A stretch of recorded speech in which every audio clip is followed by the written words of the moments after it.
Olá pessoal, tudo bem com vocês?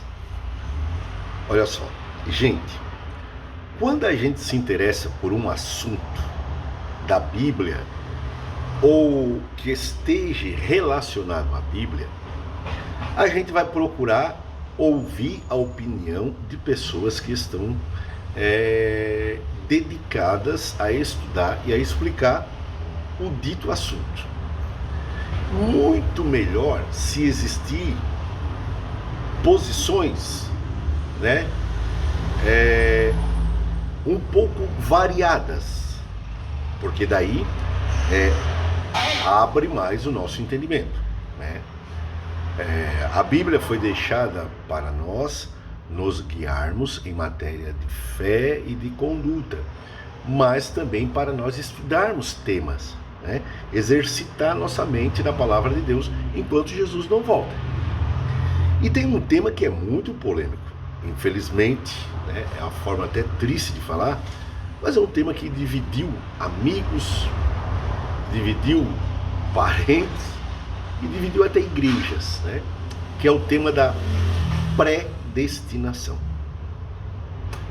A predestinação é uma doutrina bíblica? É. O livre-arbítrio é uma doutrina bíblica? Também é. Opa, predestinação e livre-arbítrio parece que são contradições e coisas antagônicas umas às outras. Mas não é. Sempre tome isso e nunca te esqueça disso.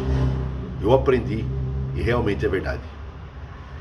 Sempre que houver aparente contradição em assuntos bíblicos, o problema está na nossa falta de entendimento do todo daquele assunto.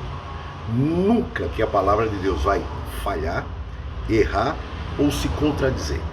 E você não pode ser daquele tipo de pessoa que pega aquela parte que te cabe melhor no coração e o resto joga pro lixo.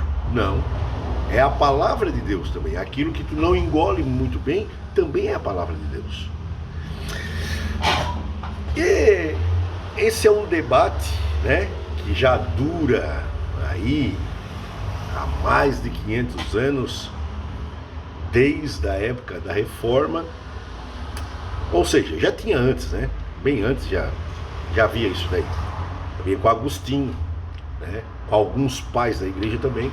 Mas a coisa ficou mais evidente, mais clara, e é daí que a gente conhece da Reforma Protestante. Principalmente através de Calvino, não de Lutero. Lutero não focou tanto nisso, mas Calvino sim. Ele escreveu as Institutas da Religião Cristã e dedicou ao rei da França aquela explicação sobre as verdades cristãs. Então tá, então tem aquela questão, Deus predestina ou é tudo com livre-arbítrio, ou como é que é a questão? Vamos ver certas coisas na Bíblia que mostra que isso não tem como negar que é predestinado. Em Efésios, antes de continuar, alguém diz assim, ó, eu vou fazer isso e vou fazer aquilo e vou ser predestinado. Negativo. Isso não é predestinação. Isso aí é obras. E não tem nada a ver uma coisa com a outra. A predestinação é predestinação. É Deus escolher, não baseado em nada que o indivíduo faz. É isso que Paulo diz no capítulo 9 de Romanos. Deus escolheu Jacó antes dele nascer e não Esaú. E é fato, é verdade. E Deus pode fazer o que ele bem entender. Paulo ainda diz ali, e quem és tu, ó homem, que a Deus contesta? A gente não pode contestar. Deus pode pegar uma massa, fazer um vaso para honra e outro vaso para desonra. E ele pode fazer. Pronto. Ou será que Deus tem que agir sempre como a gente acha que é certo? Mas tem uma explicação aqui que você vai entender fácil. E vai sair dessa valinha comum de briga, se é predestinado, se é livre-arbítrio. Não. A coisa vai ficar bem harmonizada no teu coração. Veja bem uma coisa. A Bíblia fala do livro da vida. que foi escrito desde a fundação do mundo. Então, o teu nome não é escrito no livro da vida quando tu aceita Jesus. Não é isso que a Bíblia diz. Não é verdade. Simplesmente não é verdade. Está escrito ali, o livro da vida que foi desde a fundação do mundo. A Bíblia diz, aqueles que não têm o nome escrito no livro da vida. Ou seja, o nome está lá. E pelo nome estar lá, a pessoa vem. Porque o nome está lá predestinando essa pessoa. Aí é que está. Como que a pessoa vem? A pessoa é predestinada, o nome está lá. Paulo diz em Efésios que Deus nos predestinou antes da fundação do mundo. O Cordeiro morreu antes da fundação do mundo, porque para Deus não existe tempo. O passado, o presente e o futuro é algo contínuo perante Deus. Então Deus não precisa esperar 24 horas, um ano, e já existe tudo. Quando João foi arrebatado no céu, ele viu tudo consumado. Ele viu os 24 anciões, ele viu os seres viventes, ele viu aquela grande multidão que não dava de contar, de salvos. Ele já viu até a igreja lá. Mas cadê a igreja? Não está aqui ainda? Mas ele já viu lá, porque perante os olhos de Deus já está tudo feito. Deus predestina e o homem faz com o livre-arbítrio aquilo que Deus predestinou. Pronto. Deus predestina, mas o homem faz com o livre-arbítrio, sem interferência divina, aquilo que Deus predestinou. Ah, mas isso é impossível. É por isso que ele é Deus. Porque só ele consegue fazer isso. Não a predestinação mecânica. Eu não creio nela também. Aí eu também não creio nessa predestinação mecânica que se utiliza da graça irresistível para trazer o homem, como se fosse uma coisa que o homem não consegue resistir. Mentira, mentira. A Bíblia diz que os judeus resistiram o Espírito Santo no deserto. Pode sim resistir. A Bíblia diz que nós não devemos extinguir o Espírito e nem entristecer, porque a gente pode fazer uma ou outra coisa. Então esse negócio de graça irresistível, eu também não acredito, porque isso daí já é aquele esqueminha de doutrininha, já é criado lá, os camaradas que viviam na Idade Média, com uma mentalidade bem diferente da nossa, entendeu? Isso é uma predestinação mecânica, até o diabo faz. Isso não tem glória para Deus. Até o demônio faz isso. Isso não traz glória para Deus. O que traz glória para Deus é quando ele faz, e é isso que a Bíblia diz que ele faz. Ele predestina algo e a pessoa vai lá sem a interferência dele, com o seu próprio livre-arbítrio acaba fazendo. Exemplo: a morte de Acabe. O Senhor mandou Elias profetizar a morte de Acabe. E quando Acabe foi para a guerra, a Bíblia diz que um soldado do exército inimigo, por acaso. Então, Deus, ele determina, como determinou a morte de Acabe. E um soldado, diz a Bíblia, a esmo, outra tradução diz, por acaso, não tinha nenhuma influência direta nesse soldado. Por isso que a Bíblia faz questão de dizer que foi a esmo ou por acaso, que é a mesma coisa, dependendo da tradução. Deus determinou e alguém com o seu livre-arbítrio foi lá e fez. Esta é a grandeza e a glória de Deus. Não uma coisa forçada, uma coisa imposta mecanicamente, uma coisa que te puxa como um imã, que é a doutrina da graça irresistível. Isso não é. Eu não consigo enxergar isso, porque isso é muito pobre para Deus. É pobreza. É um mecanicismo que até Satanás consegue fazer isso. Agora, determinar, predestinar e o indivíduo fazer de livre e espontânea vontade sem a ação inicial de Deus. Isso sim traz glória para Deus.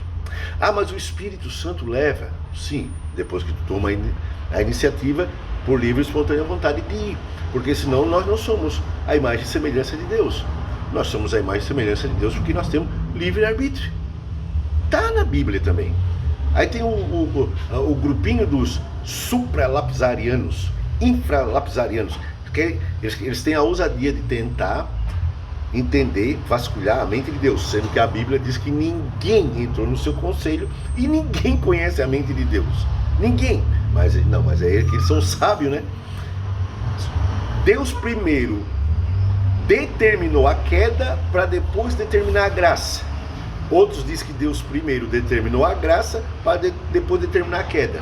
É tudo barco furado. Não acredito em nenhum e nem outro, porque isso aí é tudo raciocínio humano dos teólogos da Idade Média, que é raro para mais de metro.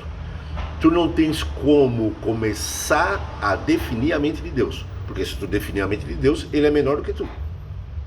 Se eu definir a mente de Deus, é porque Deus é menor do que eu. Eu não tenho como definir a mente de Deus. Eu vou entender aquilo que ele revelou. O que não está revelado eu não entendo. Mas os infra e os supra, eles tentam entrar lá na mente de Deus e lá... Tá? Tem essas palhaçadas no meio de teólogos e tal. Por isso que você que não estuda teologia ou não estudou, olha o Apocalipse, aí eu não vou ler, porque daí sempre tem aqueles que dizem, não, Apocalipse, quem é perito nisso é a nossa religião, é o nosso pastor. Aí temos que estão no YouTube, não, ele entende mais de Apocalipse como ninguém, é só ele que entende. Vai atrás, está escrito ali, a revelação que Deus deu aos seus servos. Quando João levou para a igreja de Éfeso, que a grande maioria era analfabeta. Se uma região inteira de analfabetos, na sua grande parte, teve condições de escutar o Apocalipse e depois reescutar e ler, por que você não tem? Vai atrás, essa gente quer dizer assim, não existe gente mais conhecedora das profecias de Daniel do que os adventistas. Não tem ninguém que entenda mais o livro das revelações do que os TJ. Não tem ninguém que entenda mais sobre isso do que o pastor fulano tal, o reverendo, o apóstolo, o arcanjo. Leia a Bíblia, porque isso aí é mentira. Todos nós temos o direito de ir às Escrituras e ao auxílio do Espírito Santo, né? Claro, existem níveis de aprofundamento.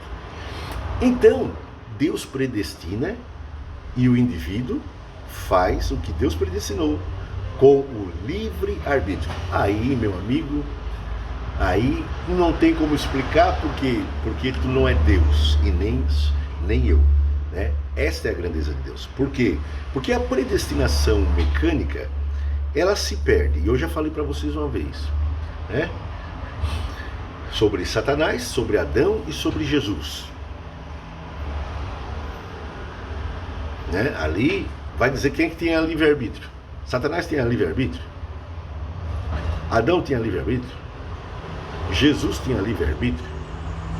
Eu já escutei um debate e alguém perguntar, um defensor ferrenho dessas doutrinas, o que ele vai dizer? É um mistério. Pronto. Porque aquilo que vai contradizer a doutrininha, ele sempre vai dizer que é mistério. Porque tem uma consciência, um compromisso de consciência com os reformadores, e Lutero, Calvino, Zwinglio, Martin Bucer e tantos reformadores. Aí, é claro, não vai contradizer. E Ellen White, que falou que tinha alienígena morando em Marte, que ia vir da constelação de Órion, não imaginou que a ciência ia se multiplicar, ia ter o Hubble, ia ter muitas formas de observar a constelação de Órion e ver que está vazia. Pronto, não tem alienígena. Não, mas não pode contradizer. Entendeu? Esse é o mal. Esse é o mal de ficar com a consciência cativa a um xamã lá do passado e não poder contradizer ele. Entendeu? Então, eu creio na predestinação. Se eu não creio, eu vou ter que fazer o que a Bíblia, pois ela está recheada de Gênesis e Apocalipse. Mas eu creio no livre-arbítrio também, senão o que eu vou fazer com a Bíblia? Está recheada de Gênesis e Apocalipse. Então eu sei que é a junção dos dois, a predestinação de Deus e a realização do homem por intermédio do seu livre-arbítrio sem a intervenção de Deus. Isso tudo contribui para quê? Para a glória de Deus, para que a gente saiba que só Ele consegue fazer essas coisas, porque Ele é Deus. Ok? Até uma próxima.